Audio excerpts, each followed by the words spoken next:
તો સુરતના હજીરા વિસ્તારમાં ખુલ્લી ગટરમાં પડી જવાથી બાઇક ચાલકનું મોત નીપજ્યું। તંત્રની બેદરકારીના કારણે એક વ્યક્તિએ જીવ ગુમાવ્યો। હજીરા રોડ પર ઓએનજીસી કંપનીના સર્વિસ રોડ ખાતે એક વ્યક્તિ ખુલ્લી ગટરમાં ખાબકી ગયો હતો, જેના સીસીટીવી ફૂટેજ પણ સામે આવ્યા છે। મોડી રાત્રે સર્જાયેલા અકસ્માત બાદ સવારે યુવકનો મૃતદેહ મળ્યો હતો। પોલીસે આ મામલે વધુ તપાસ હાથ ધરી છે। इच्छापुर पुलिस स्टेशन खाते मिसिंगनी जाहेरात लीधा बाद पुलिस द्वारा વધુ તપાસ કરાતા તારીખ 30ના રોજ ગટરમાં ઓએનજીસી પાસેની ખુલ્લી ગટરમાં સર્વિસ રોડની બાજુની ખુલ્લી ગટરમાં તેઓની બાઇક સાથે મરણ થયેલ હાલતમાં મળી આવ્યા હતા। સુરતના અડાજણ વિસ્તારની ઘટના। અડાજણ વિસ્તારમાં તસ્કરોનો આતંક જોવા મળી રહ્યો છે। ગુરુકૃપા સોસાયટીમાંથી મોંઘા બૂટ ચંપલની ચોરી કરવામાં આવી। મોઢે રૂમાલ બાંધીને આવેલા ચોર ઈસમે કરી ચોરીની આ સમગ્ર ઘટના સીસીટીવીમાં કેદ થઈ છે। સોસાયટીના મોટા ભાગના ઘરોના બૂટ ચંપલની ચોરી કરી છે। સુરત શહેરમાં ઓપરેશન સિંદૂર સર્કલ બાબતે વિવાદ સામે આવ્યો છે। સુરતના સાંસદ મુકેશ દલાલે સુરત મહાનગરપાલિકાના કમિશનર શાલિની અગ્રવાલને પત્ર લખી અડાજણ રાંદેર વિસ્તારમાં ઓપરેશન સિંદૂર ટ્રાફિક સર્કલ બનાવવાની રજૂઆત કરી હતી। અડાજણમાં પ્રાઇમ માર્કેટ પાસે બનાવવા કહેવાયું હતું, પરંતુ અહીં કોઈ બીજા રોડ પર રાતોરાત ઓપરેશન સિંદૂરની સફળતા અંગેનું સર્કલ બનાવી દેવાયું। જાહેર રોડની બિલકુલ વચ્ચે સૈન્ય વિમાનની પ્રતિકૃતિ અને ઓપરેશન સિંદૂરના નામ સાથે સર્કલ તાણી દેવાયું। ત્યારે આ સર્કલની મંજૂરી લેવામાં આવી છે કે નહીં તે પણ સવાલ ઊભો થયો છે।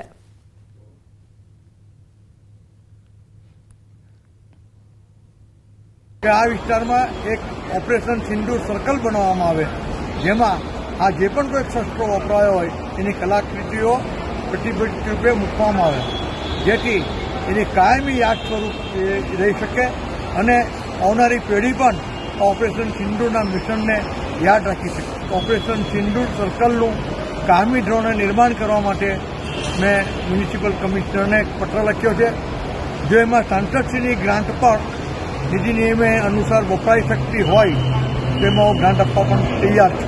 ઓપરેશન સિંદૂર નામ આવતાની સાથે દેશભરના લોકોના મગજમાં એક જ વિચાર આવે, ભારત એરફોર્સે પાકિસ્તાન પર કરેલી એર સ્ટ્રાઇક। જે ઘટના છે એ ઘટના ભારતના લોકો માટે યાદગાર છે। આવી કોઈ પણ યાદગાર ઘટના હોય તેને યાદ રાખવા માટે સુરત સૌથી આગળ હોય છે। ત્યારે સર્કલ જોઈ શકાય છે ઓપરેશન સિંદૂરના નામનું સુરત પાલ હવેલી 4 રસ્તા પર બનાવવામાં આવ્યું છે, પણ એક બાજુ સાંસદે પત્ર લખી યાદગાર સર્કલ બનાવવાની માંગ કરી છે, જગ્યાની માંગણી કરી છે, ત્યાં તો એક સંસ્થાએ રાતોરાત સર્કલ બનાવી દીધું છે, જેને લઈને વિવાદ ઊભો થયો છે। મહાનગરપાલિકાની આ જગ્યા પૂછતા મહાનગરપાલિકાનું કહેવું છે કે જગ્યા અમે ફાળવી નથી, ટ્રાફિક પોલીસનો અભિપ્રાય લેવામાં આવ્યો નથી અને રાતોરાત એરફોર્સનું પ્લેન સાથે 2 ભારતીય આર્મીના જવાનોને અહીંયા બતાવવામાં આવ્યા છે અને કોઈપણ જાતની મંજૂરી, કોઈપણ જાતની પરમિશન વગર ઓપરેશન સિંદૂરનું આ સર્કલ ચોક્કસ સુરત માટે તો યાદગાર છે, પણ સર્કલ બનતાની સાથે જ વિવાદો શરૂ થયા છે। કેમેરામેન જીગર ગુગલ સાથે કીર્તેશ પટેલ, ન્યૂઝ 18 ગુજરાતી, સુરત। તો ભારતીય સેના દ્વારા પાર પાડવામાં આવેલ ઓપરેશન સિંદૂરનો ઇતિહાસ લોકો જાણી શકે તે માટે ભુજ ખાતે સિંદૂર વનનું નિર્માણ કરવામાં આવશે। ભુજ મિર્જાપર હાઈવે પાસે ઓપરેશન સિંદૂરની થીમ પર 8 હેક્ટર વિસ્તારમાં સિંદૂર વન બનાવાશે। પ્રતિ હેક્ટર 10,000 વૃક્ષ ઉછેરવામાં આવશે। 35 પ્રજાતિઓના વિવિધ વૃક્ષો પણ અહીં લહેરાતા જોવા મળશે। સાથે જ સિંદૂર વનમાં એરફોર્સ, નેવી અને આર્મીના પરાક્રમને સંકલિત કરી નિર્માણ કરાશે। આ વનમાં S-400, INS વિક્રાંત, રાફેલ સહિતની પ્રતિકૃતિ જોવા મળશે। નેવી, એરફોર્સ, BSF સહિતના વિવિધ સેક્શન પણ બનાવવામાં આવશે। जो ऑपरेशन सिंदूर के थीम को ध्यान में रखते हुए जो हमारा हाई डेंसिटी प्लांटेशंस हैं, खास करके ट्रीज, हर्ब्स एंड श्रब्स, जिसमें कि करीबन 10,000 प्लांट्स 1 हेक्टेयर में लगाते हैं, 8 हेक्टेयर में सिंदूर वन बनाने का प्लान है। आ जे આપણો ગૌરવાન્વિત ઇતિહાસ જે ઓપરેશન સિંદૂરનો છે એ આવનારી પેઢીઓ પણ જાણી શકે અને પ્રત્યેક નાગરિક એમાં સંમેલિત જ્યારે કચ્છ જિલ્લાનો થયેલો છે ત્યારે એ પોતે પણ વ્યક્તિગત રીતે આ ગૌરવની અનુભૂતિ કરી શકે। એની કાયમી યાદ માટે ભુજ સિટી પાસે લગભગ 20 એકર જગ્યામાં સિંદૂર વનના નિર્માણની પ્રસ્તાવના કરવામાં આવેલી છે। સમાચારમાં આગળ વાત સુરતની. હવે સિટી બસના ડ્રાઈવર કંડક્ટરની ખેર નથી. પાલિકા દ્વારા કરવામાં આવી છે કડક કાર્યવાહી. 17 મહિનામાં 1032 કંડક્ટરોને બ્લેકલિસ્ટ કરાયા છે. 200થી વધુ ડ્રાઈવર્સને પણ બ્લેકલિસ્ટ કરવામાં આવ્યા છે. રૂપિયા લઈને ટિકિટ ન આપી કરતા હતા કટકી. ત્યારે ટિકિટ ચોરીના આ દૂષણને લઈને પાલિકાને મોટું નુકસાન પણ થયું છે. સૌથી વધુ ટિકિટની ફરિયાદો મળતા આ કાર્યવાહી કરવામાં આવી છે. સુરત સિટી બસના ડ્રાઈવર અને કંડક્ટર સામે ચેરમેને લાલ આંખ કરી છે. તો 17 મહિનામાં 1032 જેટલા કંડક્ટરો અને 200થી વધુ ડ્રાઈવરને બ્લેકલિસ્ટ કરવામાં આવ્યા. વધતી ફરિયાદોને ધ્યાનમાં લઈને કડક કાર્યવાહી હાથ ધરવામાં આવી છે. પેસેન્જર પાસે રૂપિયા લઈને ટિકિટ નહીં આપવામાં આવતી હોવાની વ્યાપક ફરિયાદો બાદ કંડક્ટર્સ વિરુદ્ધ નિર્ણય લેવામાં આવ્યો છે.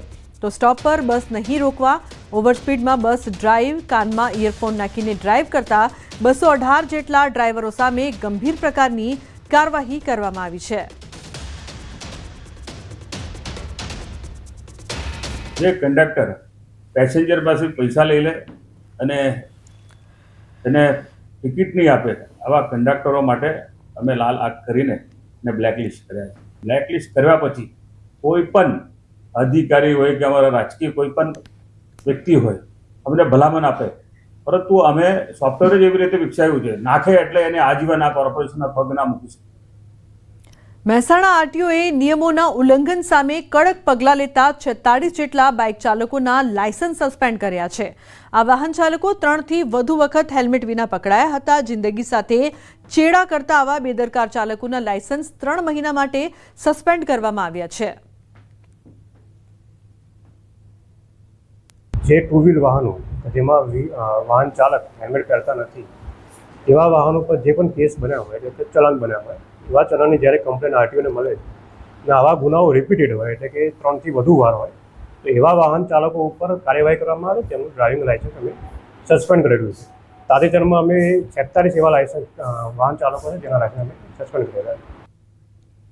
તો ગુજરાત યુનિવર્સિટીમાં એડમિશનને લઈને ધાંધિયા જોવા મળ્યા છે. અધિકારીઓ હાજર ન રહેતા વિદ્યાર્થીઓને ધરમ ધક્કા ખાવા પડી રહ્યા છે. હાલ યુનિવર્સિટીમાં બીજા રાઉન્ડની પ્રવેશ પ્રક્રિયા ચાલી રહી છે. વિદ્યાર્થીઓનું કટ ઓફ હોવા છતાં GCASમાંથી ઓફર લેટર નથી આપવામાં આવતો. આજે ટેકનિકલ ખામીઓ સોલ્વ નહીં થાય તો વિદ્યાર્થીઓને કોલેજ ગુમાવવાનો વારો આવશે. વિદ્યાર્થીઓ અને વાલીઓ સવારથી લાઇનમાં ઊભા રહે છે, પરંતુ અધિકારી કોઈ જવાબ નહીં આપતા વિદ્યાર્થીઓ મૂંઝાયા છે. તો સુપ્રિન્ટેન્ડન્ટે કેમેરા સામે સ્પષ્ટ કહ્યું છે કે હું જવાબ આપવા ઓથોરાઇઝડ વ્યક્તિ નથી.